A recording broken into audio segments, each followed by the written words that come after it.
Well, welcome all. We are thrilled to have you here for our conversation on the art and science of thriving in life's second half with Dr. Kerry Burnight, who I will call Dr. Kerry, following a tradition used across the country by the many people who rely on her wisdom. On an afternoon like this one, I'm especially grateful to say I'm the dean here at the Graham School at the University of Chicago. And Dr. Kerry and all, I will welcome you virtually to our gorgeous campus, a place where big ideas are born that change the world. We are thrilled, for those of you who are not yet familiar with the Graham School, to welcome you to our very special community of lifelong learners, where we have been a part of the university since its founding, because we have always believed as a university that learning happens at every age and stage of life. And as I'm sure you'll hear from Dr. Kerry, it is not just a belief that we have, but it turns out science will suggest that it is good for you to keep growing and learning at every age and stage. We have many exciting gatherings coming up, and I'll just mention them briefly before we get started in our conversation with Dr. Kerry. On this upcoming Friday, we will have our first Friday lecture, and we'll be looking at the Iliad. We have a gathering of our community in New York, and I'll be there. I hope to see those of you who may be joining us from the New York area there. That will take place on Monday at the Peacock, being hosted by one of our Graham Council members who is an owner of that wonderful bar in New York. And then we are going to have a conversation with Arthur Brooks, someone who I'm sure has a lot in common with Dr. Kerry, because they look at this question of joy and happiness across one's life. And that will take place next week. And so we look forward to hopefully seeing many of you to continue the conversation we start here when we come to Arthur. And then I'll finally just mention that in addition to autumn courses, which are now almost entirely full, we are thrilled to share that the winter catalog is up. So for those of you who want to begin looking at the possibilities ahead for January, you can now do so across the course catalog. But let me take down my screen, because the reason that you are all here is to learn from Dr. Kerry. And I want to start, Dr. Kerry, with your insights over time, because you have an extraordinary background. You have been a gerontologist practicing and teaching for 2 decades at the University of California, Irvine School of Medicine. You have obviously engaged in these topics at the White House, at its Elder Summit, and at the US Department of Justice. And then you yourself have obviously aged over that time period. And so I want to start with the question, how has your perspective on approaches to longevity evolved over your career? It has changed so much. So when I started out, I had a real othering, right? Like there are older people and then there are us. And you after you're in it not long at all, you realize that is such a false dichotomy. The one thing that we all share in common is that we're all aging. And Yeah. thank heaven we are. And yet the messages that we're receiving, that it's just all how long you can live, and the only thing you need to do is burpees, push-ups, green juice, and every crazy supplement, has bombarded us. So my view is one of hope now. And the irony is, because I've seen so much suffering, it has burned my eyes. It's made me realize what we can do to fortify ourselves for this journey, not because it's not hard. It is hard. Growing older brings a lot of challenge, but it's because it's hard that fortifying ourselves internally matters as much as, if not more than, our external strength. Well, it's fascinating. And one of the ways that you bring that voice and your kind of understanding out is through a new book, Joyspan. And so I want to talk with you about that book. And I want to start with the term itself, because you coined this term and it is immediately distinct from health span or lifespan.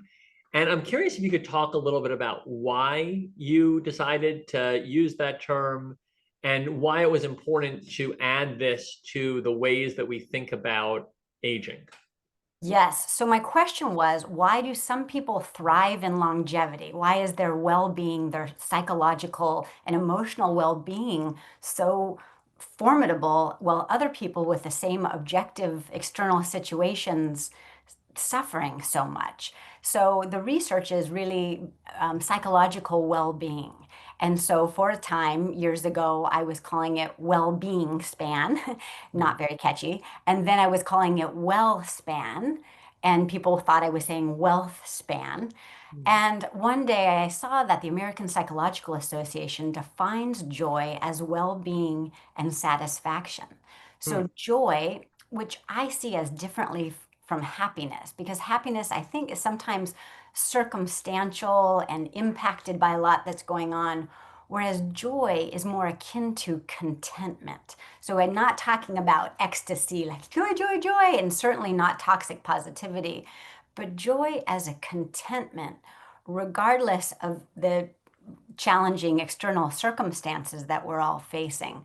So I tried it out once about, I don't know, 5 years ago with somebody that I was working with. I was like, let's think about first your lifespan, how long you're living, then your health span, how long you live and enjoy good health.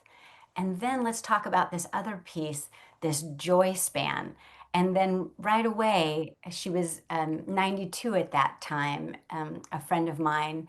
And we then had a vocabulary to talk about this part of life. And that's when I thought I need to dig into the literature and take from these brilliant academic studies on thousands of variables and try to cull these, because you can't say, oh, work on 1,000 things, okay? Work on your resilience, your generosity, your gratitude, it was just too much. But happily, I found that they grouped into 4 areas. And because of that, I was like, okay, now I have a structure that will help me and the people that I work with kind of work to fortify ourselves internally to lengthen our joy spans. Awesome. So I just want to set the table a little bit, and then we're going to dive into these four areas. So you come to a field that initially is defined by, okay, how many years? Let's get that number to the top. We'll call that lifespan. Then came to a place of, okay, let's give you 100 supplements and make sure you're doing endless push-ups. And now we're going to call that body that you're able to produce health span. And you're introducing the concept of joy span as a way of saying, wait, I want a composite to also take into effect, are you feeling content and satisfied?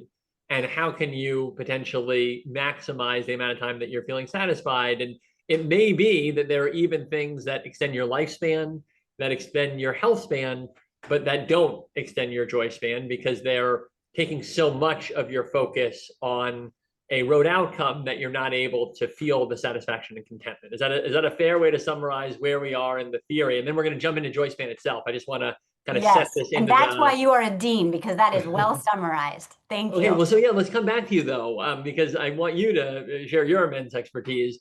So there are these four elements that go into Joyspan. And I know because I've had the joy of reading your book, Grow, Connect, Adapt, Give. Can we have you maybe describe each of these? Let's kind of take them one by one here, starting with Grow. Can you talk about Grow, why this is important, what this looks like, and we'll talk about some of the research that you brilliantly cite in the book around it. You bet. So, first of all, I want to say to the whole team, I tried and tried and tried to make a 4 letter acronym that would summarize this. I wasted ridiculous years of my life to try to do it. And I would every day come up with a different one: core, love, I joy, all these things. And it was artificial because the words themselves are what kept coming up. Yeah. So in advance, I tell you, it starts and ends with a G, like, oh, G, G. And in the center is CA. I'm from California, G on the outside, CA in the middle. Maybe helpful to you, super helpful to me. So the other thing is that it was imperative to me that I make them verbs, or not even that I make them verbs. They are They verbs. are verbs, right? And so they're actions, they're things that They're you do. actions, Yeah. right? Because we want to look at somebody who's thriving at 100 and think, oh, it's what a lucky genetic profile you have or how just lucky you are. Of course, genetics plays a role. Of course, luck plays a role. But the research shows that the genetics is somewhere between 14 and 25%, which gives us a lot of wiggle room about how our behaviors impact the quality of our long life. So now that you have the frame of the 4GCAG, we start with the G, which is grow.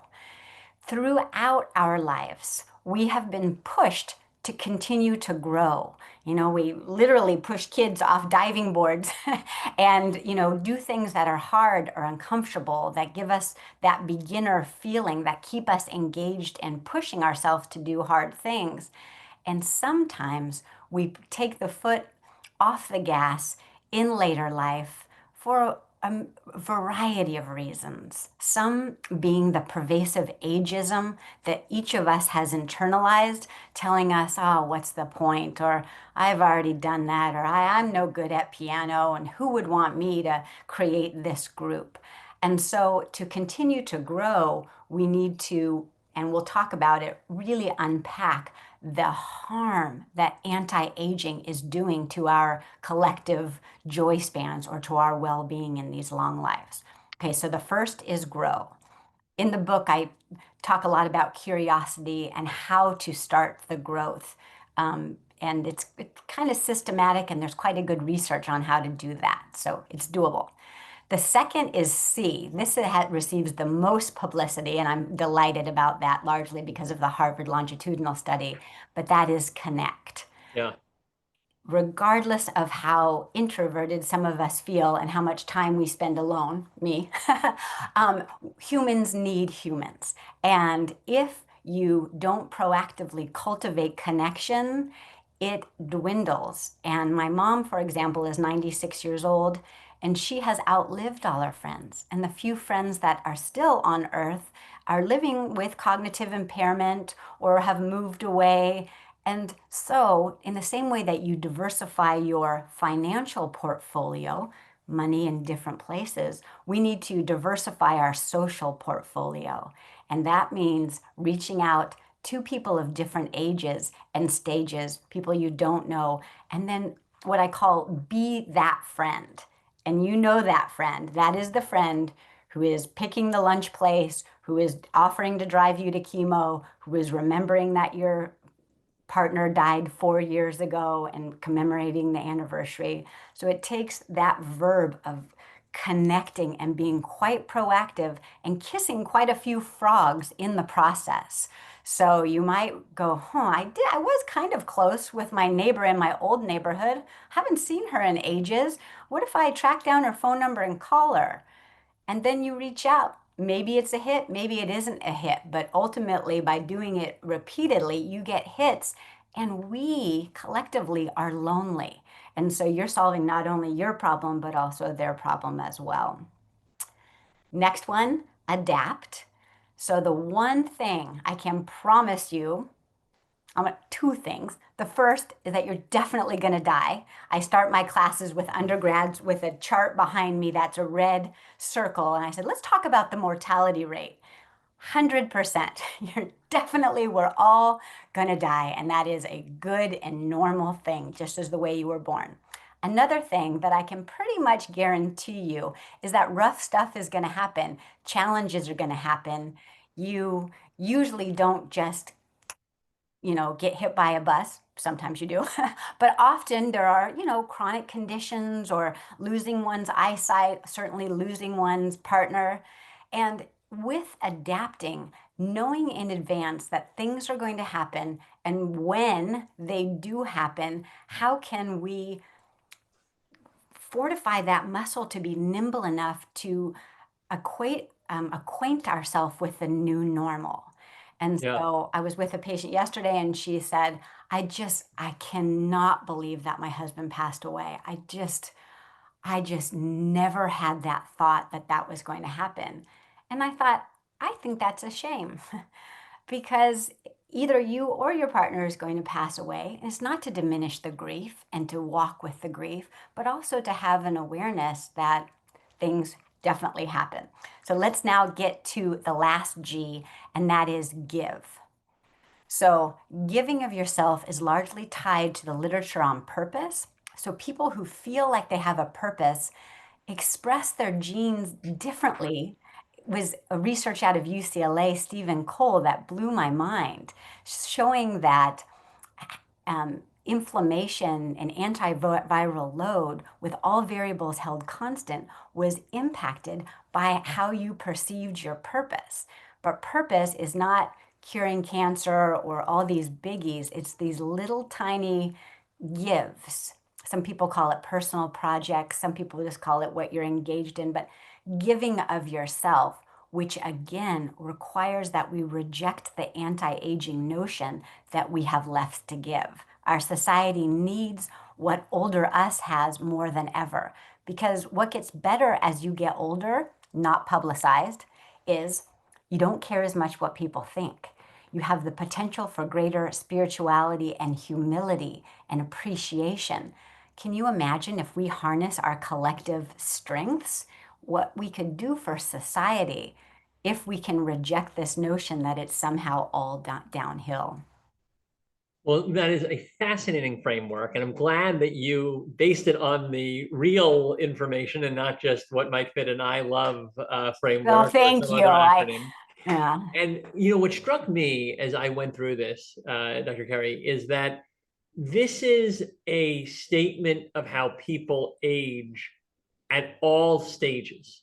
You know, I think I'm raising two daughters who are 11 and 14. If you were to ask me what I want for them, right, it would be to grow, to connect, to adapt, and to give, right? If you ask me where I am, I'm in midlife. You know, what do I really need in order to keep my vibrancy and contentment or joy, right? It would be to do those same four things. And anytime in my midlife when I haven't felt like I was learning something new or being challenged or, you know, in some ways being forced, not by real hardship, which I can appreciate being overwhelmed by, but, you know, by even wanting a little hardship so that I'm having to adapt and having to stay on my feet. So it's fascinating to me that this is a framework and we're talking about it in terms of the second half of life, but it's one that applies across all life. And I think one of the things that your book really shows is that these are practices that are about being a thriving person.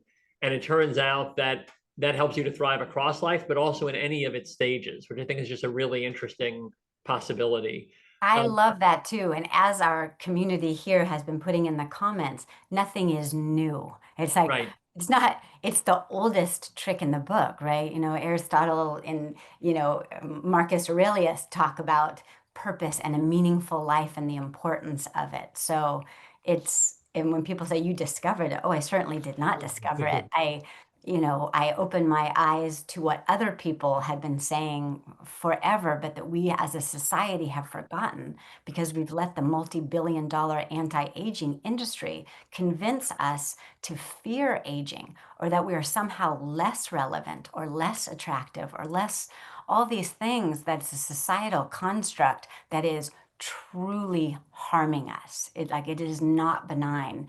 And it's not going to come from a 20-year-old going, aha, older is cool. It's going to come from us stepping into ourselves, stopping saying things like, I'm having a senior moment, or I suck at technology, or these little things, or like, oh gosh, look at all these millions of chins. Like, we've got to, when we have those thoughts, which we all do, counter that thought with another statement of saying, nah, I'm not choosing that path. I'm not falling for that. So I want to talk about the obstacles because on one hand, you know, you hear these four, you say, okay, I can do those things. I can grow, I can adapt, I can connect, but there are real barriers in the way. And let's start with anti-aging, because something that you write about powerfully. I mean, I know it may be obvious, but just describe what you mean by anti-aging. What is that force that's there? But then how does it get internalized in a way that actually becomes an enemy to us individually? I think people can get it at the societal level, like, oh, maybe that person doesn't get that job. But what you're describing is yes, and there's a way in which you individually take that in, and then you don't think you can grow as much. You don't think, and so that ends up becoming a limitation. And there was a quote I learned as a kid, and I'll try not to tear up. I had a significant difference when I was a kid, and my parents somehow knew I was a nerd at heart and gave me this quote from Bertrand Russell, and it was, argue for your limitations and surely they will be yours. And their point was that the difference I had might suggest I would have all these limitations, but in fact, the only way they would actually limit me is if I argued for them, right? And so I always remember that quote and this idea of internalization of something out there that's being said, even if it's not true, you might internalize it and it becomes somewhat self-fulfilling. So I'm eager for you to just lay out what is anti-aging, but then how does it actually get internalized in a way that becomes a barrier to individuals? Okay, first of all, that is such a beautiful quote. I feel like I just need to go and lay down, but I won't. I will stay here. That's exactly right. And that really hits the nail on the head. So we start with when we were little, and, our parents would read us a bedtime story that, Hansel and Gretel would go, and then this ugly witch with a long nose would like come, and then she would eat the children. And that was like some of our introductions. And a lot of these fairy tales, it is usually an older woman who is so scary that she is the villain who's going to eat us or poison us or what, all these things. So there's that part of it that we're carrying with. And then because it's so lucrative, it sells, fear sells. And so Right. people are proactively playing upon it to say, your teeth are not the right color. I sometimes laugh. I think if I were to follow all the instructions, I would need to change my skin is too white, my teeth are too yellow, and my hair is too gray. Like, it's like just changing, changing everything. And even if we objectively know, like, that is ridiculous, I don't fall for that, it's still within us. And the reason I know it's within us is because I hear it every day. And here's an example that I heard this week. So I have a friend, and he's in his probably late 80s, and he is lonely after the death of his wife. So we talked about new connections, and he said, well, I do have, a neighbor who's in his 60s, but he wouldn't want to hang out with an old fart like me. And that, regardless of the fart comment, but just like the fact that, and I'm thinking, oh my gosh, how lucky that 60-year-old or that 56-year-old or that 20-year-old would be to be with you who walks the journey ahead.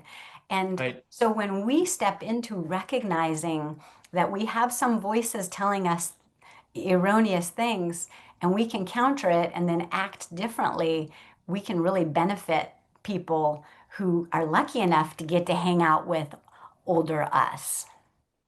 Well, so that's anti-aging. We want to, see ourselves for all of our strengths and realize that those continue, and actually many of them actually grow with age. There's another area here that I think is a general concern, which is connection. And this is happening across ages. And I'll just mention work that you may be familiar with by Nick Epley, who is a behavioral psychologist at the Booth School here at the University of Chicago, where he found that in a number of different studies, people underestimated the openness of others to social connection. So they had a study where they told people, oh, on your train ride, just go and introduce yourself and have a conversation. And they gave people incentives, but they asked people, how hard do you think this is going to be? And people thought, oh, this is going to be impossible. It's going to be so awkward. Who's going to want to talk to me on a train? I'm going to be a stranger. They're going to think I'm some kind of crazy person. This is just going to go terribly, but okay, I have this incentive. I'll do it. Then they asked them at the end, how did it go? It went great. And basically what they found was that if you ask people, well, if someone started talking to you on the train and they seemed reasonable, would you find that interesting? And you say, oh, I find that very interesting. But then you say, well, what do you think about you going to talk to someone else? And say, oh no, I'm going to be perceived. So we have this difference in how we perceive it. And it's because we have this sense of risk that if I'm doing something social, if I'm asking you to have a conversation, right, I'm taking this big risk. And there's something internal in us, and he doesn't know exactly what the cause is, but that leads to this big delta where we don't perceive others that way, but we worry they'll perceive us with that kind. Yes. And so I'm curious if you could just talk a little bit more. I mean, that's just one example of the research around connection, why it's hard, why it's arguably getting harder in a digital world, and what that means for us as we think about delivering on the connect value. Yes. I think and have read some support of this hypothesis that it is largely because we're thinking about ourselves. I think it Right. is easy in our society to think about yourself a lot. And when you are thinking about yourself, you're thinking, do they think I'm weird? Do they think I'm la la la la la? When if we're able to proactively think, I am thinking about this other person, I am authentically interested in this person's experience, and that my gift of listening and caring and noticing and maybe authentically complimenting someone, it makes it Mhm. less scary, Yeah. and I think it makes it more successful. So just like the little interactions in the coffee shop, that I hope you know the name of the person you have seen on more than one occasion. If you don't, I hope you ask their name. And I hope you notice, like, huh, look, you have a new tattoo that says something of interest, or, just being aware of other people uh, seems like a magnet of people coming together. Whereas Yeah. thinking about ourselves and like, I need to make more friends, kind of sometimes it does the opposite. Well, I have to say, we had a really interesting set of philosophical discussions last year between some of the philosophers at the University of Chicago and David Brooks, who Mm. is, a popular columnist and journalist, but has a real passion for philosophy. And so they're having this really interesting engagement between scholarly works, but then also thinking about these things in the world. And one of the conversations was about attention as a moral act, and that when we actively listening, that there's a whole set of philosophy around how, as humans, we actually really value attention, and it's a way of us feeling respected and belonging. And this idea that if you do pay attention to people meaningfully, like active listening, like noticing that tattoo, that is actually a moral act. I thought that was really interesting. So I think the way that we often think about morality, right, is there's right and wrong, but you wouldn't necessarily think of attention, just paying someone attention and listening as a moral act. And I thought that was a really interesting way of framing, like, as humans, it's part of how we feel included in a society.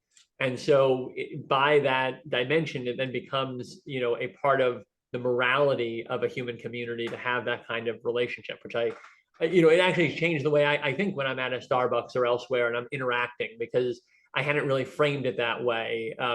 It would be ideal if I were just, wanting to be a wonderful human being everywhere and be very positive, but somehow that idea of it being like a moral need was very illuminating for me personally. That's beautiful. Yes, I love that addition. Um, yeah, that you matter and that I see you and that we're here in this moment together, which Yeah. we'll never have that moment again. Yeah, that's beautiful.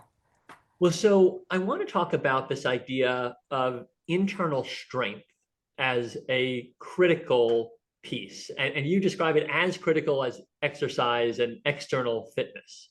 And so could you talk about what internal strength looks like in practice and maybe give us some concrete strategies for thinking about how we implement that?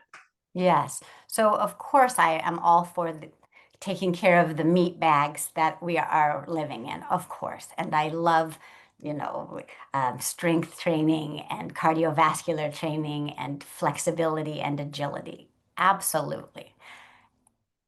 And then, you can have a long life or even a long life in good health, but do you like this life that you're living? And what are these things that can enable us to like these long lives that we're living? And, in some ways, I think of those four areas as the strength area, as the components, just as flexibility and agility are four components of the physical Right, of the part. I think external. these are components, and I think recognizing them. And I wanted to tell a quick story about how we can think about what gets better as we get older, and that is with an internal thing of problem solving, right? There's some research showing that problem solving gets better as we get older, partially because of the integration of our left and right hemisphere, partially because we've had a lot of experiences. And so I had a colleague at Harvard who would always pick his parents up at the train station, and they got off the train one day, dumping rain, before ubiquitous cell phones. They're standing there waiting for their dumb Harvard professor's son to pick them up. They were in their 90s on walkers. They look over, they see a pizza place.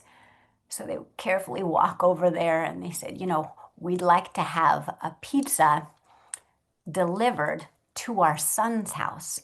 And when you deliver that, we'd like to ride along in the car with it. And I always think about that because I always think about that problem solving ability that we have that is an internal visible strength that Yeah, exists, but we don't even like focus on the fact that we have it. And so that's yeah. another example of an internal strength that we can lean into. And if we're feeling bad that we're not as fast on our dumb cell phones, we can think, yeah, but man, I can come up with some creative problem solving solutions that would benefit not only me, but my family and society if I can step into that and own that. Well, so I want to come to some of the questions that are populating our chat. And we have an interesting question from Linda about how the concept of retirement fits in with Joyspan, and also maybe how it fits into how we think about aging, Dr. Kerry, because, as we think about it, I'm just looking at your four pieces here: grow, connect, adapt, and give, right? I mean, so much of how we do that in the core of our lives is through our work, right? And so I'm curious kind of how you see the word retirement, how you see the concept, how you see how people continue to connect to these four pillars, even beyond what might be the formal aspects of their careers. How do you see these playing out? And where is the science around what is the best way if you're kind of finishing a longstanding career, but still want to grow, connect, adapt, and give? What is the modality for doing that? Because we have had until now this way of thinking about it that you learn, you earn, and then you retire. And that retirement in the classic sense often doesn't include continuing to grow and, adapt in these ways. I love the question. And I started going into the chat and then I thought, I can't pay attention and do that. So I haven't read the chat. I'll tell you Yeah, right yeah. now. I'll be the reader. You Okay, just thank you. talk to me. Um, but a word that was coined by my colleague Helen Dennis is renewment Mm. instead of retirement. And I get to go to a conference, I think in a couple of months, that's a renewment conference of people talking about what that looks like. And I think it does take work because it was sort of like handed to us before. Like, okay, we do this, and now like, we're charting our own new course here, and it doesn't. The syllabus is really not included. We have to write the syllabus our own selves. But we're prepared for that. We're equipped for that because we've been around for a long time. We know ourselves better. We know what matters, what doesn't matter. We know the kind of people that bring us up and the kind of people that bring us down.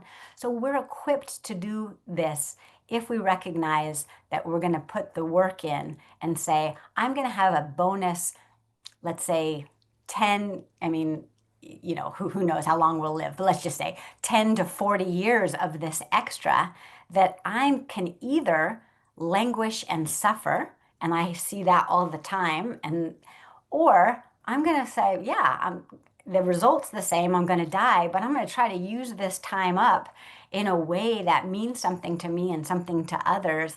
And you think also about the legacy of what that does, because when people see older people continuing to renew and grow, it impacts their perception of aging, which then starts to change it. And there are times when I've been like, now people are talking about it, and it's like a pinch me moment. But for 30 years as a gerontologist, nobody wanted to talk about aging.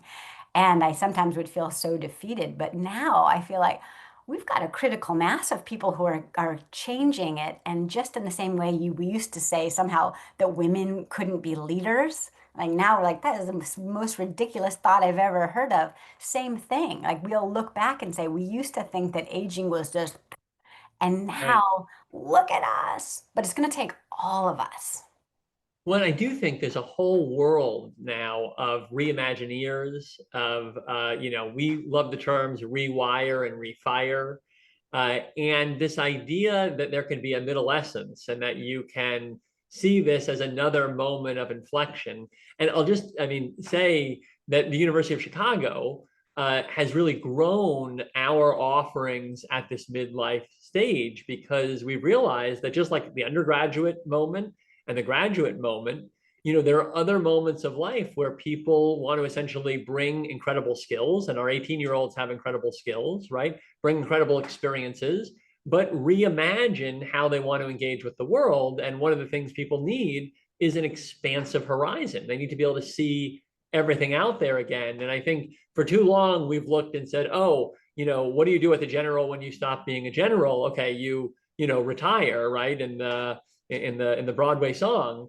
But how can that general have a next chapter? Well, part of it is maybe going back to the basics and looking at all the possibilities and imagining again, right? And obviously, it may not have been possible in a past generation where you finished your job at 63 and passed at 65, but in a world where you are typically finishing your core career and still have 10 to 40 years, it strikes me as a necessity to figure out how you're going to keep growing and adapting and having a really expansive horizon. And we need to step up to it because something that really I hate is like the notion when you see an older person doing something and then someone goes, "Oh, that's so cute."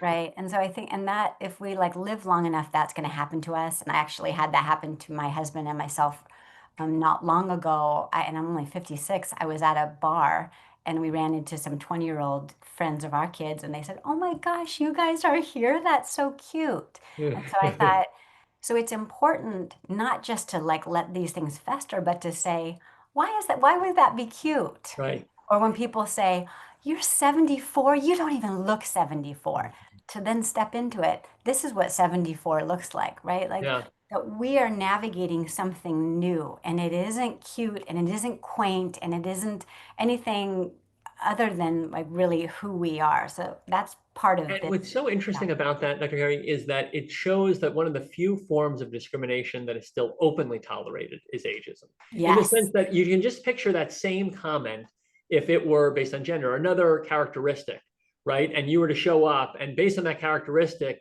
you were a woman at this, business meeting, and someone were to say, "Oh, that's so cute that you're here," right? That would be unbelievable microaggression, right? But yet, in the context of age, it's like that is okay. And they didn't mean that in a way that was intended to be hurtful. That was just the reaction they had. But it says that we are subtly allowing this to be a natural part of our order, right? And just like any other bias, right? We need to unpack it. We need to look at it seriously. And then we need to ask the question of why is that there? And is it with a basis?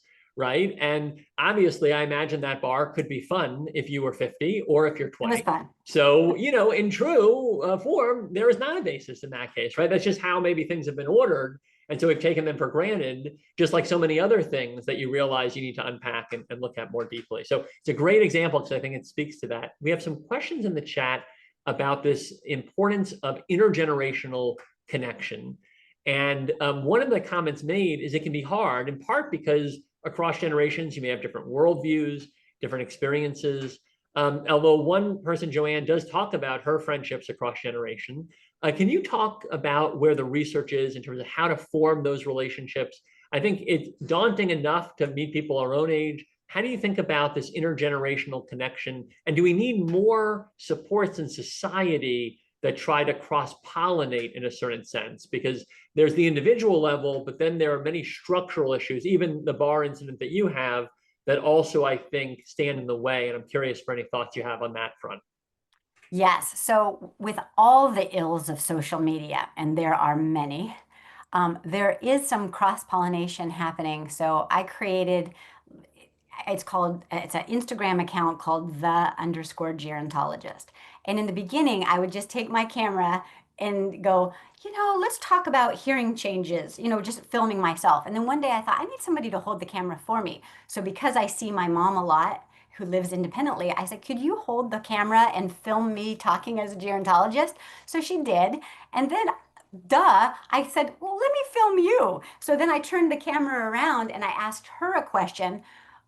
Millions, like something like 6 million people tuned in, of course, to listen to somebody who is ahead of us. And when I look who was listening, it was all these 20-year-olds and 30-year-olds and, all different ages. So that's something I want to say is that if you have any inkling about social media, that it can be a way to kind of get a peek into other people's lives back and forth, knowing that it's way sunnier because nobody posts the diarrhea moments. Like everything looks like it's all so good. So just keep that in mind with social media. So back to your primary question about how to foster intergenerational connection. I think as a society, things like I love uh, daycare centers or kindergartens or preschools that Mm. are cohabitating with places that older adults are. I talk about a win-win, a triple win. The parents love it, Yeah, the little kids love it, the older adults often love it, the people who work there often love it. And then also, if you are worried about society right now or worried about, um, how our nation is going, that can be an impetus for getting uncomfortable to reach out to other generations yeah, because we've been around here longer. We also have more humility. We also have, like, we're bringing a lot to it. So when you wonder, like, well, would it be okay if I joined this something group and there isn't anybody in my decade there? To like think inside your head, yes, they yeah. need me. They need me there. And I did that recently with a group of, it was a kind of a tech type of situation, and everybody was in their 20s. And I paused for a second because I thought, well, I don't know if I know the nomenclature that they're going to be using. And then I thought, oh, girl, sit down. Don't make it about your age. Just jump in. And I did. And I found like, wow, we are really helping one another. Well, and I'll just say we see that in our classrooms. We have a program called Returning Scholar where individuals later in life can just be auditors in classes here at the university with 18-year-olds, 20-year-olds, and they're reading great books. And obviously, there are very different impressions of these texts based on whether you're 18 or 20 or whether you have the life experience of a 50 or 60, and they learn from each other. And it can be really powerful in both directions.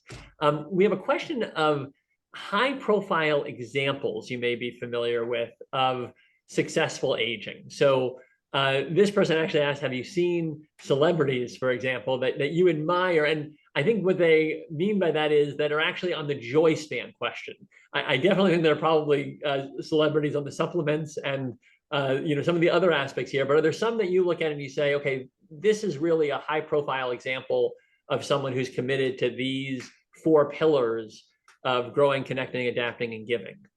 I will start with I don't use the term successful aging because I think it means like somehow Right. There's a you're right answer, a wrong unsuccessful. answer. The Yep. other thing I don't use is like aging gracefully because I have never seen graceful because it's like pretty hard and messy. So I also don't say like age is just a number because if it's like a lot more than a number when we get in our 90s, like it's a real.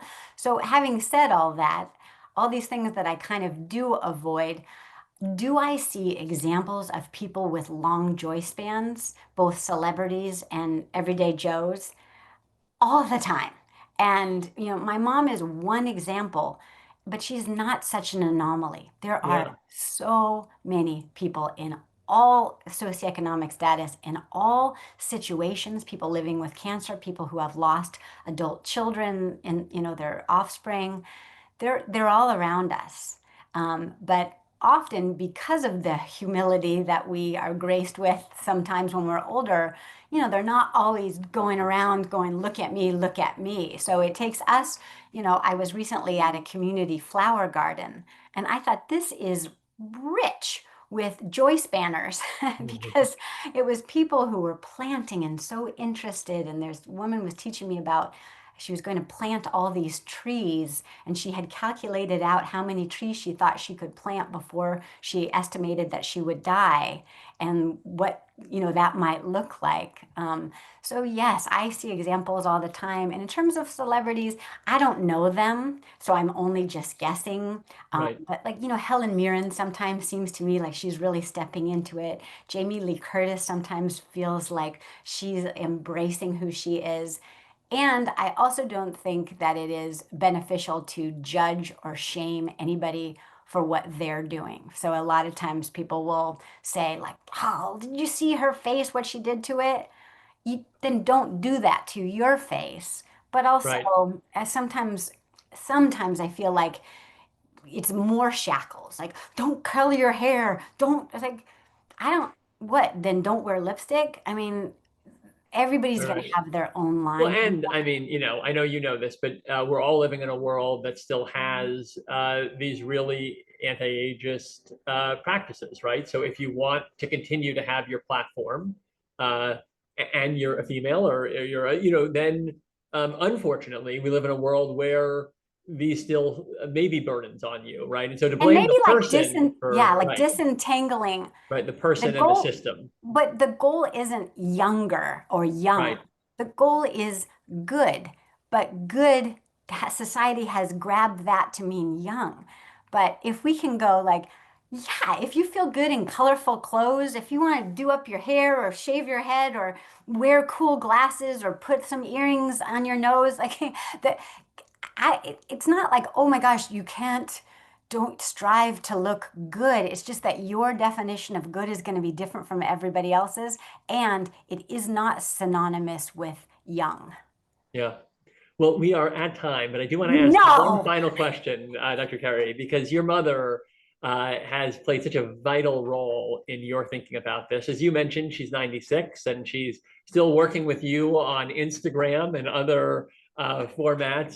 So, can you just talk about what she's taught you about joyful aging that maybe you didn't learn just from the academic or the practice side of medicine? Because I know she's really colored your understanding of this issue and given you a depth that is very special. And when I read some of what you've written about her, I find it deeply moving as someone who's also close with my parents. Oh, so the first half of my career was in elder abuse, neglect, and financial exploitation. So I was surrounded by suffering. And every day I would, for 16 years, drive home from work bawling. I did a lot of crying on my way home. And so that's when I started to like dig into some of this. And I would learn something and then I would share it with my mom. What you all should know is that she was not little Mary Sunshine. She didn't have a great attitude. She's not anything different than any of us, right?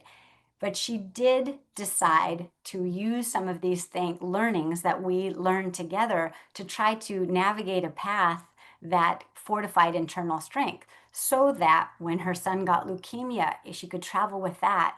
Now she has congestive heart failure and, double knee replacements and scoliosis and body-wide arthritis. So I'm not proposing that we're going to not have hard things. I'm actually saying that we are going to have hard things, Right.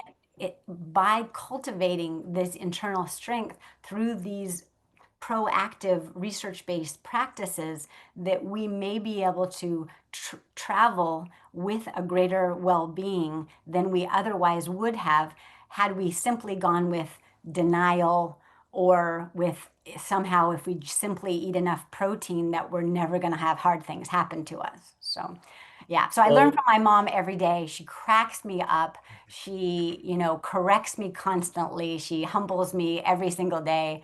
And I hope to, honor her by following in some of that strength, so that when stuff happens to me, which like my daughter has a brain tumor right now, and I oh, am looking to the people ahead of us who have traveled this kind of stuff. It's not new. And how do you navigate with increased well being, or what we're calling here joy span? well, first, let me just wish all the best for your daughter in her Thank you. treatment. That's a very serious thing. And as a parent, you hear something like that and you just have immense empathy. And so I hope that goes well. Thank you for sharing that story of how your mom is influenced. And I think it's a great way to end because 96, you've described her as not necessarily doing every supplement and every push-up, but really taking in life, living these four values and getting a joyful aging out of it, even amidst the bumps that make it so that it's not perfectly graceful, as you said earlier. We are very grateful. I think this is a really important book. We're living in a time where I feel like there's an optimization movement that can go too far, even though obviously it's good to be mindful of your health and your external. And I think having a complement to that, like Joyspan, that gives us a sense of what we're ultimately striving toward is invaluable. So thank you for your time. Thank you for sharing your wisdom with our community. Thank you all for joining us. And for those who haven't yet, please check out the full book. It is a tomb of wisdom and information. Look forward Well, to continuing. speaking of the Tomb of Wisdom information, it's all of you. And this is so fun. And I wish we were together in person and we could go out and have some coffee right now. Well, thank you again. Have a great rest of your day. And thank you all. Thanks a lot. Bye.